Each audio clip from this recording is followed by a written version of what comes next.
So here we are today with Bobby Clennell, senior Iyengar yoga teacher and author of 2 brilliant books on yoga for women. 3. Two for women. 2 for women, correct. The women's yoga book and the new women's book for breast health. Yeah. And the 3rd book is... Well, it's the women's yoga book. Correct. Yoga for breast care. Okay. And a children's book, Watch Me Do Yoga. Right. I love seeing those posts that people send you with their kids working with that book. It's adorable. And you have been teaching now for, I think I just read in the front of the women's yoga book, you started teaching in 76? Is that correct? I was certified to teach in 76, and I started teaching one class. I had a day job. And nobody taught yoga for a living in those days. No one even, very, very, very few. And at some point, that one class turned into 2 classes, and then the day job and the 2 children just took me over, and something had to go, and I stopped teaching for quite a long time. But carried on going to Pune every 2 years. And carried on practicing and stayed in the community, and then I picked teaching up again and started teaching full time when I came to the States, which was around about 1992 or something like that. So however many years that, I think I probably started again about 21 years ago. I'm not very good with numbers, but I've been teaching full time for over 20 years. Wow.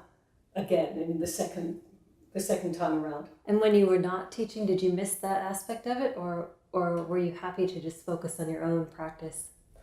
I was happy. No, I didn't miss it because I was very absorbed. I don't miss things at all, and lots of things have gone. And sometimes people say, "Don't you miss that, whatever it was?" And I have to say no, because I don't know whether that's because of any great spiritual, something or other that I've mastered spiritually. I think I'm just busy.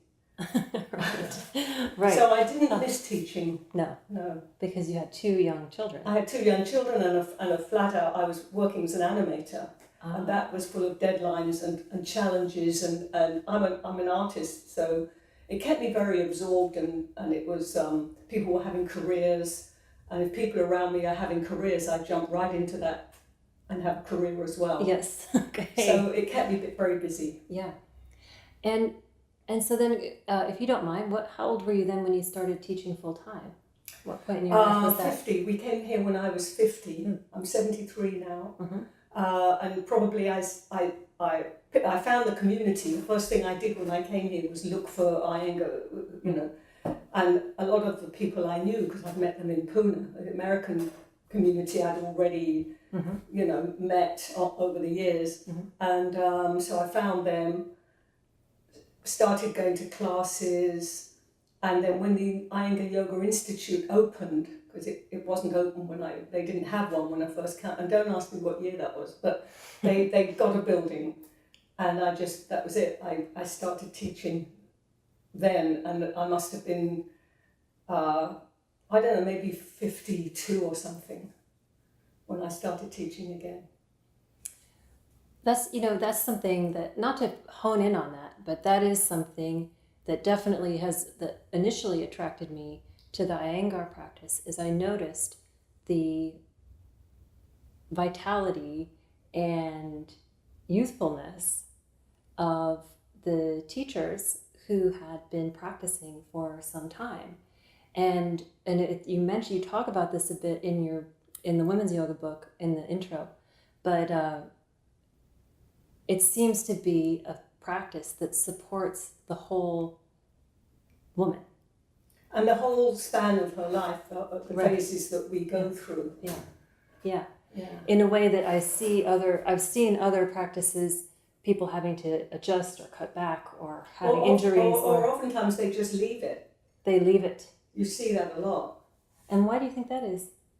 Well, if the system, if it is a system or the method or the style that you're practicing, if it hasn't been prior, the years leading up to menopause, if you were practicing then, if it hasn't been strengthening your immune system, and not to speak of your wrists and things like that, and it hasn't been teaching you how to do the inversions properly and how to make them part of your life, and if it's only if it's based on a vinyasa movement style, which I think we incorporate into it. I've done a lot of that in Pune with Mr. Iyengar. Right. It then you've got nowhere to go, because you can't carry on jumping like that and moving and there comes a point where you need to go deeper and you need to quiet the mind. You need and if the body's moving, honestly, the mind is moving. I have to tell you, and the mind likes to move. That's the whole problem. The mind is mercurial and runs away with you. Is always chattering. Well, you can mask that with a lot of activity, and sometimes people do. People who are busy all the time. Even activity in an asana practice. And an asana practice. Right. Mm-hmm. Yeah. So it has to. You have to be able. The practice has to evolve with you as you evolve, and you do evolve.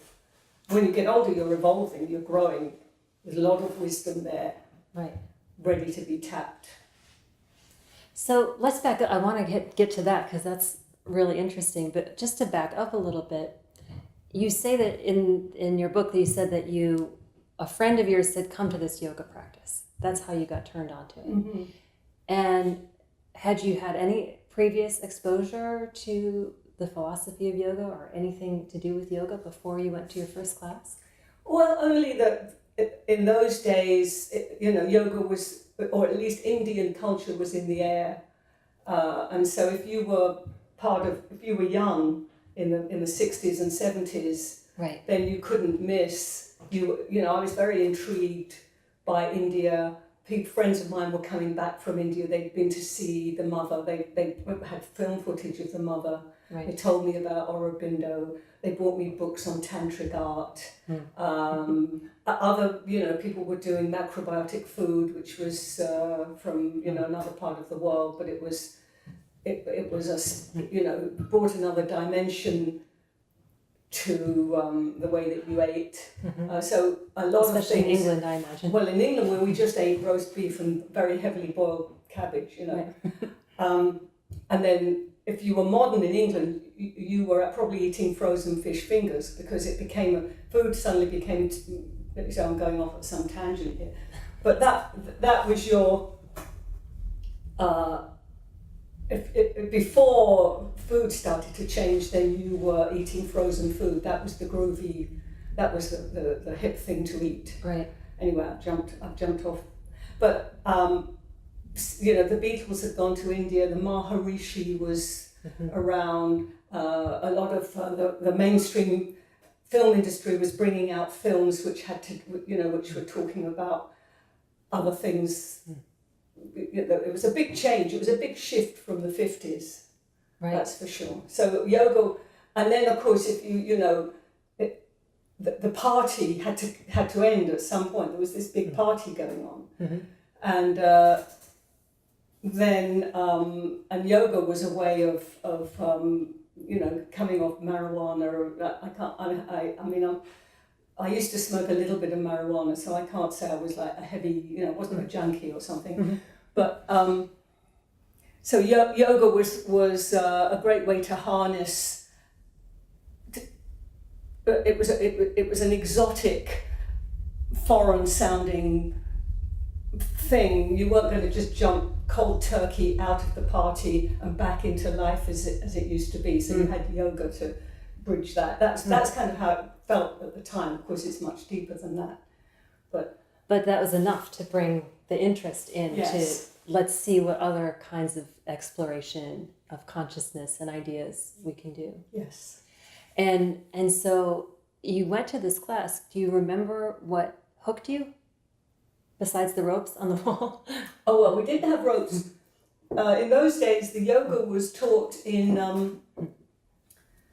it was the approved method, approved by the Inner London Education Authority, the ILEA. And they would rent out their classrooms at night for adult education programs. So there was lots of these things, you know. And they decided to have yoga on the curriculum, and but they, for whatever reason, they decided that it could only be Iyengar. We could only have Iyengar, one system they were going to have. And Iyengar yoga was the approved system, provided that there was no weird philosophy, no strange foreign language. They weren't allowed to talk about chakras. They weren't allowed to talk about mantras. They weren't allowed to do any. All of that had to be stripped out of it in order for the ILEA to approve of it. It was very English, you know. So the good news was we had Iyengar yoga was the approved method in England, and it put down very firm roots. It goes way back in England. The bad news, well, it wasn't really bad news. The fact that none of the supporting philosophy was known to us, and Mr. Iyengar didn't use it as he developed this, as he found ways of teaching people en masse and in all these places, you know. So his focus became very much bones, muscles, joints, anatomy, nothing that would upset the ILEA. So it had that, it has those beginnings, and of course, you know, you go to India now and you go to the home of Iyengar yoga, and it's absolutely Vedic, you know. I mean, there's no way. So I can't remember what you first asked. Well, but through that, the system being, you go to your first class, I was asking what hooked you in it. Oh, right. And so you were drawn to this idea of something exotic, and you went, and it sounds like it maybe was presented as just exercise. Yeah. But something in that still drew on you. Do you remember what that was?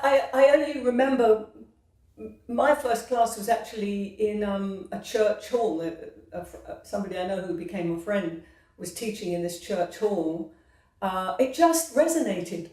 It was just okay. This is it. This is for me. Me and my husband both went along, and it made absolute sense. And it was a great relief to actually climb out of the everything that, you know, the whole 60s and 70s thing. It was for me. It was a great relief. It just felt it was perfect, and I didn't intellectualize about it. That was it. I was hooked right from the word go, and it was an Iyengar yoga class. I didn't think about it. I just knew we had to keep doing it, and we had to go find Mr. Iyengar. And 2 years after that first class, we were on a plane. We went and found him. Actually, he'd come to London, so we'd seen him briefly. And I just always knew that I had to stay very close to this system and to him and his family, and that was what I had to do. And that's what you have done. And that's what I've done. Yeah. So then your first trip was 2 years after you had gone to your first class. What was your experience upon arriving in the institute in Pune in India? The first experience upon actually getting out of the aeroplane. Yeah. Because I'd never been anywhere. I think I've been to Switzerland once. We didn't travel that much in those days. And there was no European Union. Now we're back again. There's no. Anyway, I don't know. But you got out of the. You were going to about as far away from civilization as you could imagine. I mean. Which you must have been excited about, given all these, given the Beatles, given the whole story. It was hugely exciting and sort of scary, because you were assaulted by people trying to take your luggage away, millions of people falling out. That doesn't happen anymore, but it's crazy. Mumbai, in those days, Bombay, airport. And then we drove through the night, and Lindsay, my husband, in his wisdom, he decided we were going to stay at the Taj Mahal, which is the biggest, fanciest hotel in Bombay, for like 2 nights to sort of like, we had the kids with us. We had 2 children, 10 and 5. Oh. So he may have been right, you know. I mean, now you'd never do that. You just go. But right. And so you drove through the night, and you could smell. And India has this smell at night. It's fires burning. I mean, it's great, you know. And people dressed in white seem to be flitting across the road, like looking out of the thing. There's a lot of, and then you got to the Taj Mahal, which was like a palace. I could not believe it. And you were in the coffee shop in the Taj Mahal hotel, and there seemed to be Indian royalty drinking coffee. Of course, they were just ordinary, well-to-do Indian kids. Right. But, and then we got ourselves off to Pune. Well, I felt for many of those first trips, I don't know how many of those trips, but I always felt like an outsider for a long time in the asana room. I was never the one, you know, at Guruji's feet. I was always on the outside. It took me a long, long time to feel integrated. I knew I had to keep going back, but it took me a long time to actually feel part of it. How many people would be in the room at one time? Well, I thought it was huge, you know, right. There'd be at least 15 people. Right. Or, I don't know, I mean, now there's going to be 150 people, and you have your mat to mat, and sometimes you have to share a mat, you know. And they've extended the room out into the balconies and rebuilt the walls to, you know. Right. In those days, it felt like there was a big crowd, and then when you look at the pictures, right. There was no more than 25 people, and it felt like a big crowd. Yeah. And I felt very, you know, I just felt it didn't feel empowering to be in the class. It felt empowering when you went home and you'd had all this yoga, but to actually be in the class was scary to a young person and to a girl, you know, who was used to being not being, you know, no one took any notice of women in England in those years, in those days. And were there other women in those 15 people? Yeah, well, mostly women, because it's always been mostly women. You mean yoga itself, or Iyengar yoga specifically? No, I think yoga itself is mostly women. I think it's the majority of people. There are more men. It's nice to see the men, and the male teachers are wonderful. But men are not drawn to it in the same way that women are. And why do you think that is? Well, because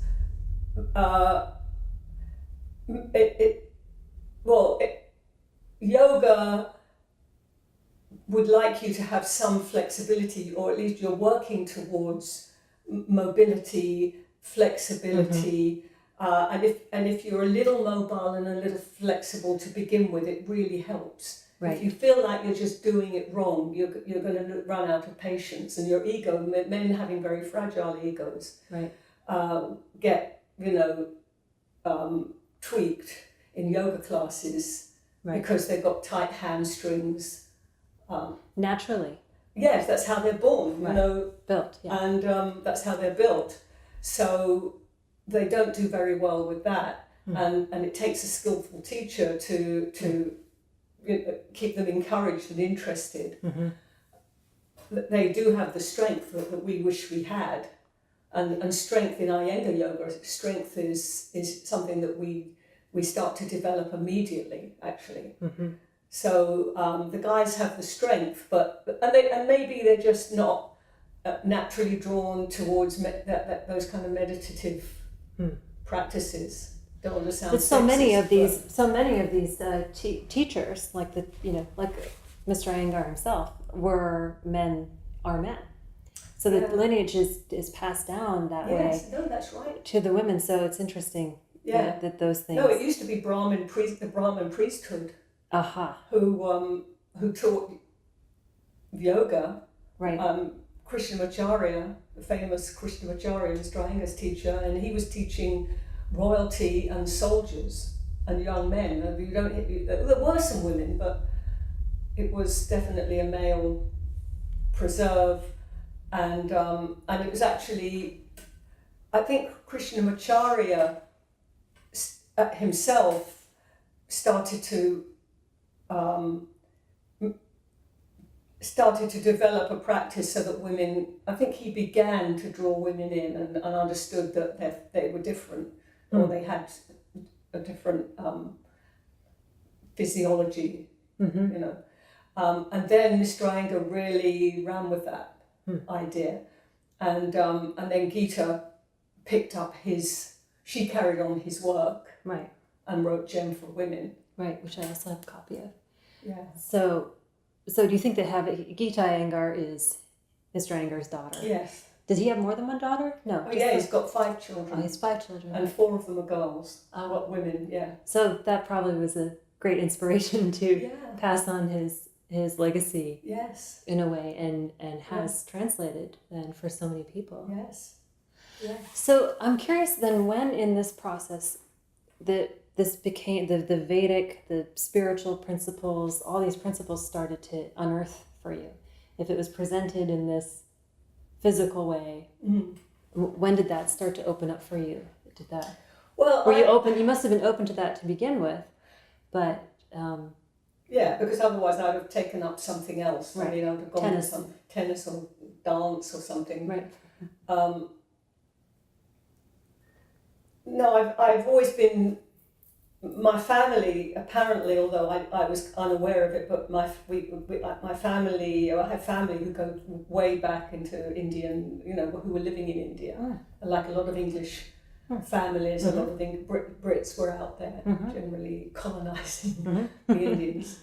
So I think there was some clues coming my way via my family in some way, which I wasn't really conscious of. Like literal clues, like artwork? Well, I think my grandmother had some books. Now I come to think about it. Yeah. I remembered this years later, but my grandmother had some Indian books, and I was fascinated. They were drawings. I love drawings, and so I used to look at those. I often wonder what happened to those. They've gone now, long gone, those books. Going to India itself was a spiritual, just to be in India is a spiritual experience. Correct. You can't help being touched by it, because the bottom line is spirituality, devotion, and the gods, Right. That's the bottom line. On every street corner there's a shrine to some god. Every shopkeeper has his god, and they garland it every day. So if you're in India, you can't help but be, inspired by that. Well, some people are not. They complain about the food and they don't want to ever go back. But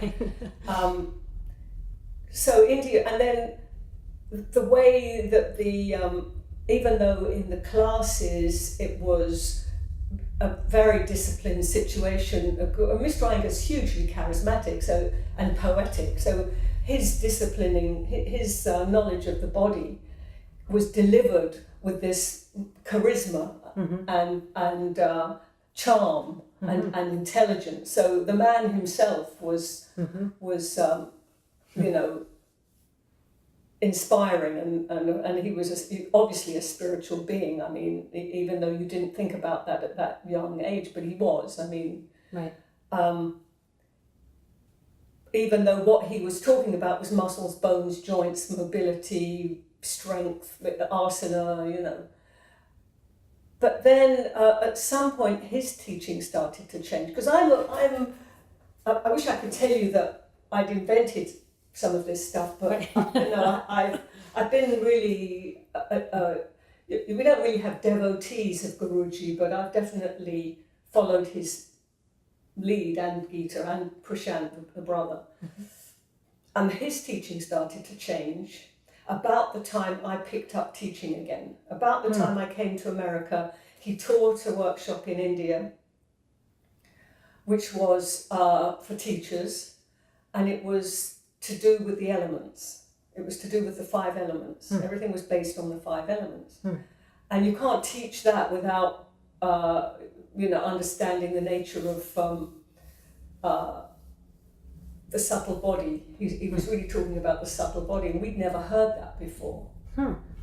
And then things got very interesting. Right. And he was no longer holding all that in for the inner London education people in London, and so you think he himself was evolving as well. I mean, he himself was his teaching changed, not just because he decided he was going to give you more. I think what you were watching was his exploration and his him evolving himself, and so you evolved. Right. I mean, I was just struck by two things there, is that it's rare to get to follow a teacher for that much of their entire career almost. To be able to be a student of one teacher for that long. Yeah. And have it be fulfilling is unusual. Yeah. I mean, and interesting that, I've just possibly he was just building his career like we do, and getting that set out, and then had the space to be able to offer something else. Yeah, or to go into it more deeply. Right. And so that he basically took the teaching and the practice from the outer layers of our being, the first two koshas, the Annamaya kosha and Pranamaya kosha, the muscles and bones and the organic body, which is where we'd been before, although we hadn't realised it. Because I wasn't, and then he started moving in, his teaching took him in now. In the rest of the layers. Through the rest of the layers, yeah. And then, of course, everything hangs on that. The Vedic philosophy hangs on that, so... Right. Because we don't talk. I mean, in my experience in Iyengar classes, we don't talk about the bliss body. We don't talk about these things. Right. But I have training in that philosophy, and I actually left yoga for many years, or the asana practice for many years, as I was undertaking this more inner yoga training and studying these philosophies and meditating a lot. And when I coming back to Iyengar, I felt like it was such it was actually the structure for all of that. Yeah. So that I could have I could hold that within the practice and experience it. But it isn't beat down your head while you're in a class. It's not. Because first of all, it can be very seductive to talk about chakras or energy centers or koshas or it doesn't bring you where most people need to be, the here and now, with your feet on the ground and your kneecaps lifted and if you jump over that, then you don't do the person a lot of good. You're not doing them any justice if you go in on the subtle body. What we need is still to be strong at my age at 73. Right. I'm strong. Yeah. And the information about the subtle body, although of course it comes from the Iyengars. I mean, if you're around them for long enough, they're teaching it. If you go to Pune, they're teaching it. That whole workshop I talked about, that was talking about the subtle body. He did another one on the chakras somewhere in Rishikesh. So he has been teaching it, but mostly to teachers. And if you go to conventions, some of this stuff, it's there, but just something, just to sort of related to that, but just for stepping aside, Guruji would say, you can he doesn't judge people at all or suggest what they're going to use their yoga for. He's just as happy to have people do yoga for their health, right, as he is for people to do yoga for renunciation, right, and inner knowledge. right. He doesn't tell you you've got to go one direction or the other. I mean, Light on Life is filled with all Yes. kinds of wisdom. I mean, Yes. it's all the wisdom of yoga in that book. Yes. So Yes. if you want to, If you want it, it's so there. right. If you want to find that, it's so accessible. So did you find a transformation? What we for have your... trouble with is the discipline of the practice. Right. I mean, the whole planet, except small pockets, are flying off in all sorts of materialistic, endeavors, and we as a race or as a species, or rather, we need to come back and be quiet within ourselves, but also you need the foundation to do that. Yeah. Also be alive. Yeah. And he taught those medical classes. He would show up to those medical classes right to almost to the day he went into hospital. He would be there in the medical classes. They had 5 of them a week, and that was dealing with people's ailments, and that was spiritual work. Right. Making people feel better. Yeah. Anyway, sorry. No, don't apologize for enthusiasm about the practice. So getting back to this transformation, this time when his teaching started to change, it sounds like it just was a seamless match for you, but did you encounter, I know there's a quote from Geeta Iyengar says that she noticed her personality, something to the effect, she noticed her personality changing as she was doing her asana practice. But once you started to get into this, did you find a new relationship with yourself? Can you You mean after that?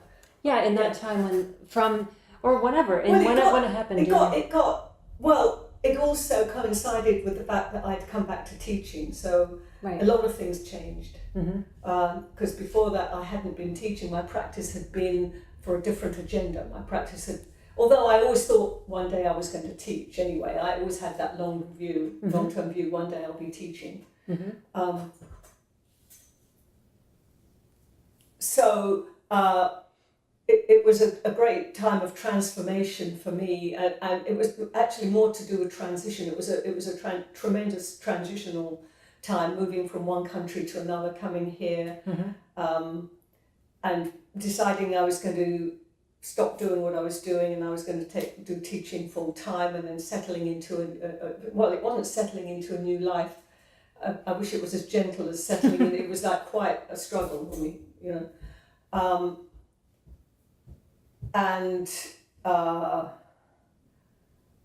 so yes, his teaching, the fact that his teaching changed, it was just very, very, very fascinating. I mean, it became really interesting at that point.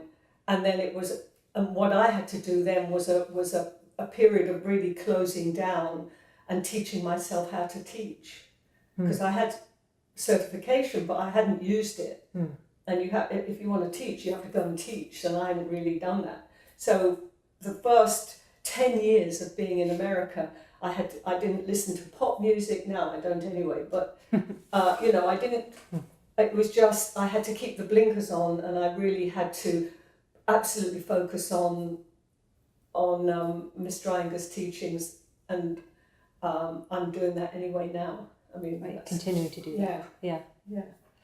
Did you have a spiritual life beforehand, before you found yoga? Were you raised with any kind of spiritual life? Well, we went to church. Yeah. And I think I became a very young Sunday school teacher at one point. It was really a community, feeling of community. I used to go to dance classes, which I think is great for kids, if they go to something that has to do with the body, a discipline for the body. Right. And that was yoga filled that. When I was young, I was 30 when I found yoga, and of course I didn't think I was young when I was 30. But I was looking for, actually, I thought I was looking for something to replace dance. I see. That's what I thought I was doing in yoga, and I wanted a practice. Yeah. I didn't know it was going to, how far I was going to go with that. But it wasn't. No, I didn't have I wasn't born into a devout family. No, I was born into quite a difficult family. Yeah. Quite a dysfunctional, actually. Yeah. Mm-hmm. And did over the course of your practice and your engagement in yoga, did any of that filter back towards your family of origin? Did any of that? The dysfunctionality? No, your yoga, did that come back into your family? Did that change your relationship with your family? Oh, you mean with my mother and father and all that? Well, my father died when I was 10. My mother, I think she was just relieved that I wasn't in Scientology anymore, which was I had a brief skirmish with Scientology. Very worried about that. One really shouldn't worry about our kids because, they experiment and pick things up and, I think actually that it was being so much involved in yoga may have been more of a disappointment because it wasn't, until recently, it wasn't really thought of as being a respectable way to earn a living. I think now it's become so mainstream and everybody wants to have a career. I know when I started doing yoga, nobody wanted to have a career, and I didn't want to have a career. I didn't think I was having a career. Right. I didn't teach seriously for the first. I did that little bit at the beginning, and then I practiced for 20 years, and then I started teaching. Right. So I don't think it was gave me any status in any of my family at all, being a yoga teacher. Yeah. It just enabled me to have my own space and it within the family and not be not be disturbed. Right. By what they thought. It offered some equanimity. Yeah. Right. Yeah. Within that and dysfunction. then of course, although you don't realise it, they're seeing that. Right. You may not realise people are getting sustenance from what you have, from your stability and your spiritual insights and your calmness and everything. But actually it's radiating out, and that should be one of the reasons why any of us practice. Right. You don't have to proselytize. No. But your own practice is offering that. Yeah. And people see that. Mm-hmm. Yeah. So was there any point in your path where you wanted to go, you hit a wall, or you had a classic dark night of the soul, or wanted to explore some other thing, or did this seem to just continually flow for you? Well, it only continually flowed as long as I kept going to Pune, and I knew that if I didn't keep going to Pune, I would fall off, I would fall away, because I'm an artist, not particularly disciplined, really. And when I travel around and I go to other people's studios, and I see that these teachers who haven't been they've been practicing for 10 years or 15 years. That's not very long in the Iyengar system. Right. And they're out in the middle of the Midwest, or they're in the middle of somewhere in Southeast Asia, and they can't get to classes, and they are the teacher. They are the teacher. I don't think I would have functioned very well. I would have walked away and done something else. I'm here in New York. I'm near the Institute. There are other teachers there. Right. I'm inspired by them. And you travel still to India regularly? Oh yeah, no, I travel all over the world. I'm away 6 months of the year teaching, and I go to India every year.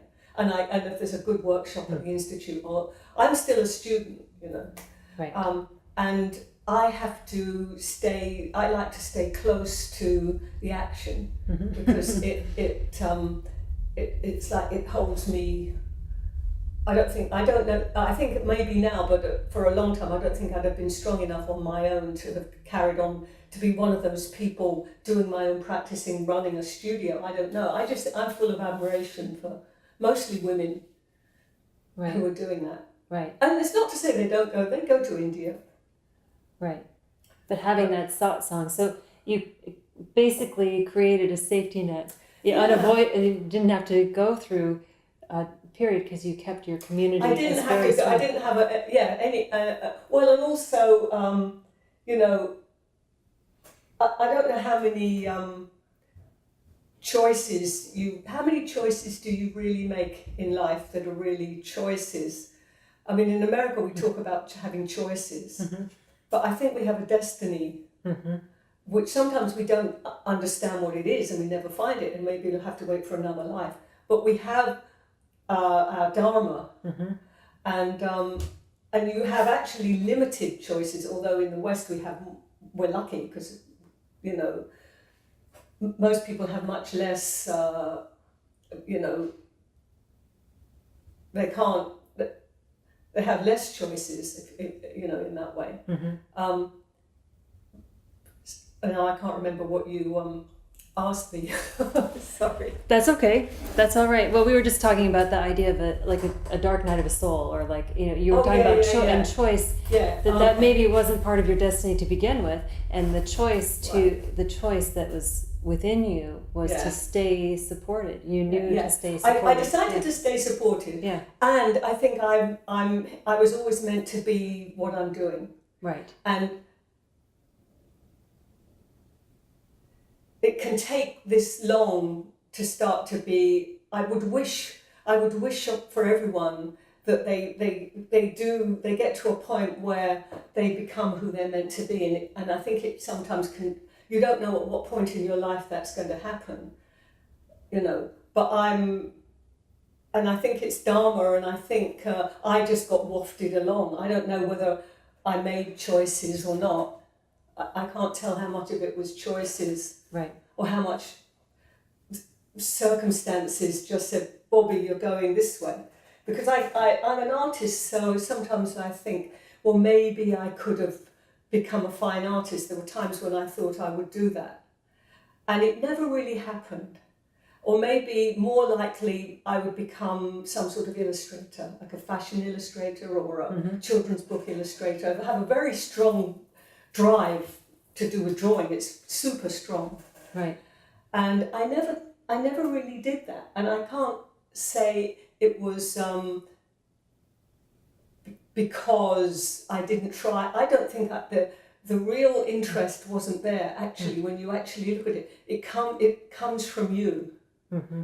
It's you know, it's well. That's what you know. That's what you have. That's what finally you have to realize at the end of it all, that you're projecting your own reality. You know, and it's not happening to you. You are happening to it. It sounds very simplistic, but that's part of this, you know, to me, that just you're sharing that, and in my experience, my limited but experience with Iyengar practice, that's my experience of it, is that the structure of that practice kind of allows for that to emanate out. As you're saying, we're both making gestures, for those just listening, from our heart out through our arms, just like we were in a extended arm pose of some kind. Yes.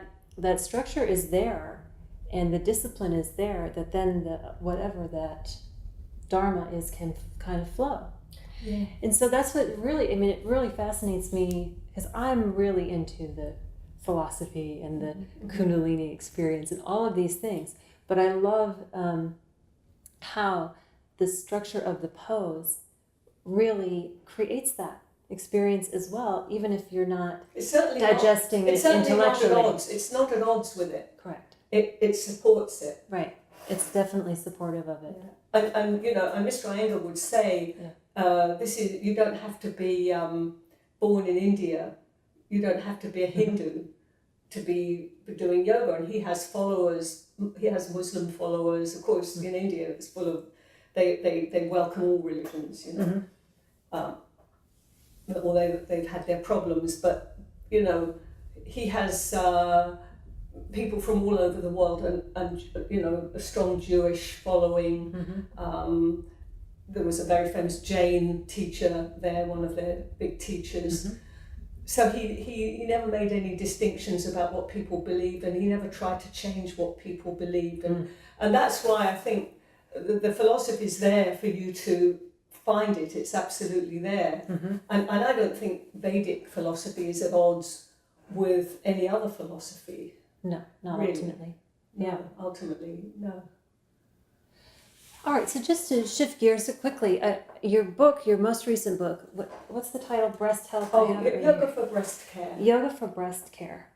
So you have that, and you have the Women's Book of Yoga, which are essential reading for anyone that practices yoga and is a woman, as far as I'm concerned, because the woman's book follows the menstrual cycle and shows poses to support each phase of that throughout your life. And now this one that's focusing on breast care is so sweet, especially when you're speaking in the introduction about just our relationship as a culture and as individuals and women with our own bodies and the breast in general, and how it's kind of become this status or commodified, or it's lost its not completely, but there's been a transformation of its original nourishing, fertile kind of, you know, earthly presence. And so I'm just curious that what inspired you to bring this book into being. And also, by the way, listeners, you do all the illustrations, which are great for the book. So you are incorporating that into your life. You haven't let that go. Yeah. Anyway, but how did this come about? Well, I taught a workshop several years ago at the Iyengar Yoga Institute. We teach benefit workshops on Sundays there. And you have to think up something that is not like a regular, something that you find in a class. So so it's very creative. They're very interesting, those Sunday workshops. And I don't know why I came up with the subject of yoga for breasts. I'm just I like to support women. I really believe that women, the health of women is mentally and physically and spiritually is crucial for the planet. And even in a society like ours, and New York, for instance, especially, which is like a woman's town. I mean, I don't know, it's a great place for women. A lot of single women here, and life is very conducive and very nice for women. And take it from me, because if you go to a few other places, you don't have the freedom. You don't even think about it here, actually. You think you're normal here, and then you go somewhere else, and you know, this is a great place for women. But even in a place like New York, or maybe, you know, the USA, women are still, you know, in a vulnerable position. I really think they are. Partly because of their nature, because we're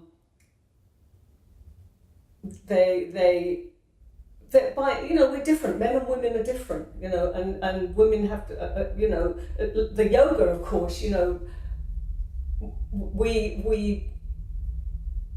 we take on some of the strength the men have in the yoga. Makes us very strong. That's why Iyengar yoga is so great. It makes us so strong. The men become, less domineering and not exactly more feminine, but more supple. And so we're coming closer together with this kind of yoga, maybe in other kinds as well.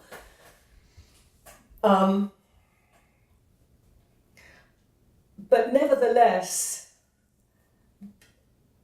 women still needs supporting, and I know that, you know, even in a liberated place here where most women are so assertive. I mean, it stunned me, it shocked me when I came to America and heard women answering back to their husbands and raising their voices, and you know, it really did. It was really there were a few things that were a surprise about America, you know, and that was one of them. And so we have a lot here, but even in a place like this, there are secrets, and I anything I can do to support women, and I think I inherited that from my grandmother, who was one of the first suffragettes. I think I don't know if maybe she would have been. I don't know if that was exactly her era. She may have been born out, but she was a great champion of women, and was on her own. Was a single woman at a certain point, and my mother was. And I watched those women struggle, bringing up families. And also, listen, I'm a woman, so when I write, that's all I know. Right. I don't know anything else. So. But such a gift to focus on the body like that, and the cycles of the body, and to acknowledge that. I think when you were just talking about that women still need supporting, even in this place where we have, quote unquote, have it all, have access, have capacity, that there's still a vulnerability, and part of that has to do with just the structure of our bodies and our physiology. Yes. And then part of that can be in the social political climate as well. Of course. Well, it kind of overlaps. Yeah. But to acknowledge the cycles of the body in terms of nature, and to even write a book on yoga for breast care, and have that be available, is something. If I've told people about the book and they're like, I need to get a copy of that book, because it's something that we are just beginning. It's so strange to even say that, but we're just beginning in 2016 to think, oh my goodness, I could care for this area. I don't have to just wait and hope and it's not remarkable get. How it hasn't actually been brought into our vocabulary much. Yeah. Actually, as yoga practitioners. Yeah. Well, you know, I taught that one class, and then I forgot about it, and then I think maybe because I taught that one class, my publisher said, "Would you write a book on breasts?" And if I hadn't have done it, someone else would have done it, right? And so I had to do it, right. Because I not out of ego. But I just knew that I would know more. I just knew that it was a great service that I had to do it, and I could do without writing books now, because I'm really busy. But right. And I hardly, and it was very tough doing that last book. Although she said it's a little book, it's a small book. I thought, oh good, it's a small book. Well, a small book is as hard to write as a big book, because then what you're going to leave out, you know. And it was a struggle because of the time. I so many deadlines went by, and you know, and I hardly even knew I'd written the book. So now when people talk about yoga for breast care, I think it's as if I wrote it in a dream, and somehow this thing has materialized. Anyway, that's wonderful. So the women's book focuses on the menstrual cycle. This one is focusing on breast care. We've got the kids. Watch me do yoga. Given that you're not up for writing books right now, would there be another book that you think that would be another supportive? There were so many books. What was some of these titles for women in yoga and spirituality that you might? Well, you know, menopause is an obvious one. I think that there is one being written. And those big books take years. I mean, hopefully it wouldn't take as many years as the first one, but they take a huge chunk out of your life. And I had that time when I wrote the first one. So menopause would have to be like a big book. Now, if I was going to write small books, there are so many.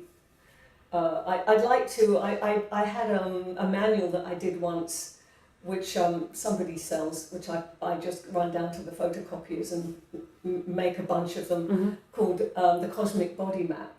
And I'd like to harness where the gods live. It's where the gods live in the body. And they all have their place. That's fascinating, yeah. And they all have their functions, and it's all attached to, Sanskrit, and it's so interesting. But what I like doing is marrying that with asana, because otherwise it's just philosophy, which is interesting. But I want people to find it through their body, and so and the same with the elements, the same with the koshas. I teach a lot of workshops on elements and koshas now. So, and it just is endless. I don't know. Right. Well, yes, it is. So, just to give a kind of a summary, if you were to give a piece of advice to women and girls right now entering into a yoga or spiritual practice, what would you offer them? I know. For you, it seemed to be a real natural unfolding. For some people, not so much. So, from that experience. Well, I don't know, what would I say? Well, I'd say practice for as long as you can.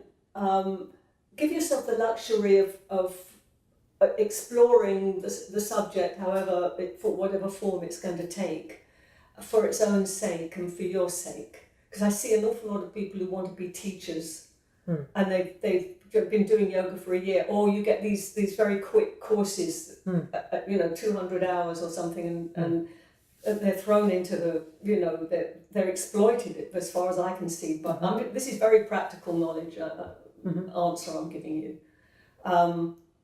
And it may be that that is a step along the way, because it's not always if you're following a discipline or a spiritual path, it's not a smooth. Don't beat yourself up if you fall off the path for a bit and then come back to it. It goes up and down, and you may have good times and bad times with it. So let it settle into your system, and let it have some breathing space. And also, since what I do is so practice, it has so much to do with asana. Especially the way we practice these days in cities, and we're so busy, and we're trying to wedge our practice into we're trying to make time in our schedule to put that practice in, to spend as much time as you can in that practice just getting quiet. It doesn't have to be jam-packed. You've got to start off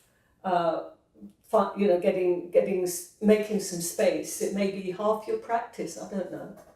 As well as cooling down at the end, I think you have to sit and be quiet at the beginning. That's not a very spiritual answer for you, but it's a spiritual. practical. It's good. It's practical and spiritual, and then also in terms of women and girls, and just in their bodies in the world today.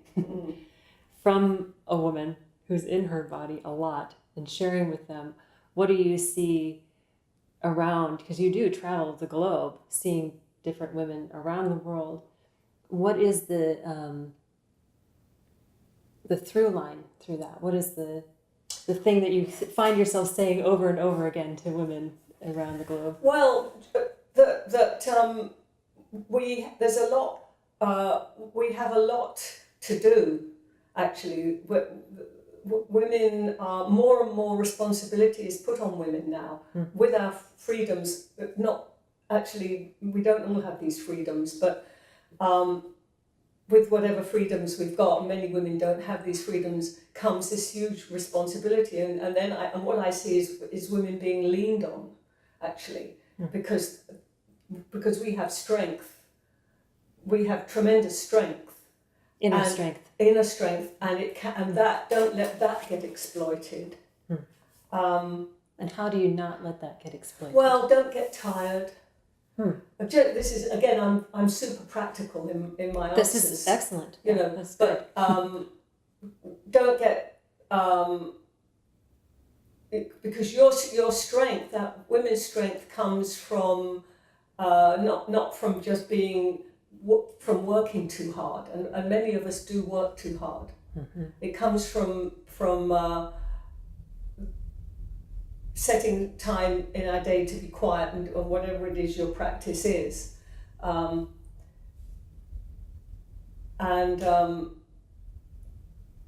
women's wisdom is being. It's time for women now. I mean, we can see that in the political arena as well.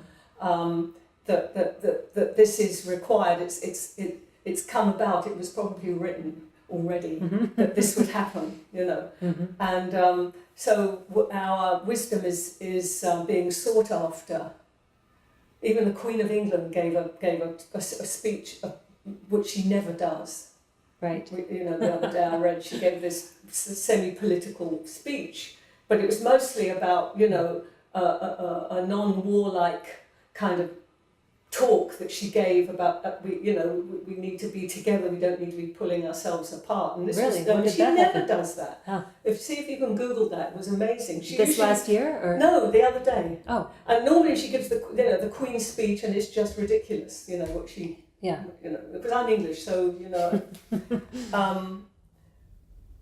So just know how powerful you are. Women are very powerful. They have more power than they think. They have more influence over their families than they think they do have. You really do have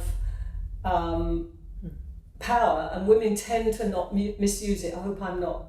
You know, let's hope nobody out there is going to be, become super evil, but we tend to use our power for the good of the family and the group. We tend to. And so, maybe we have to, maybe we have a planet of women. I mean, because how many things are actually drawing us together on this planet now? Yoga is actually one of them.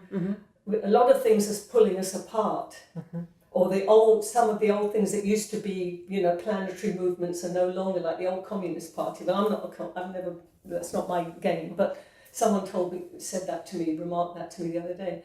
So if women perhaps, in our collective, collectiveness, if there's such a word. Collectiveness, I like that. Yeah. This is what we need now. So have faith, and don't get tired. Have faith and don't get tired. Yeah. Because you're going to be asked for. Because you are going to be asked. Your energy is going to be asked for. Yeah. Fantastic.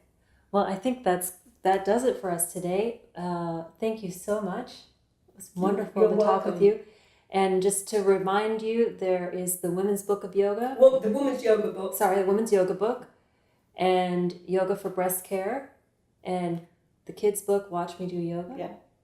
And you can find them all at BobbyClennell.com. Yes, or you can get them on Amazon. I've just changed publishers now. I'm on Shambhala. Oh. So this, as we speak, there's a little bit of a, they're trying to reprint them, and so there might be a little delay in trying to get books right now. But generally speaking, they're available.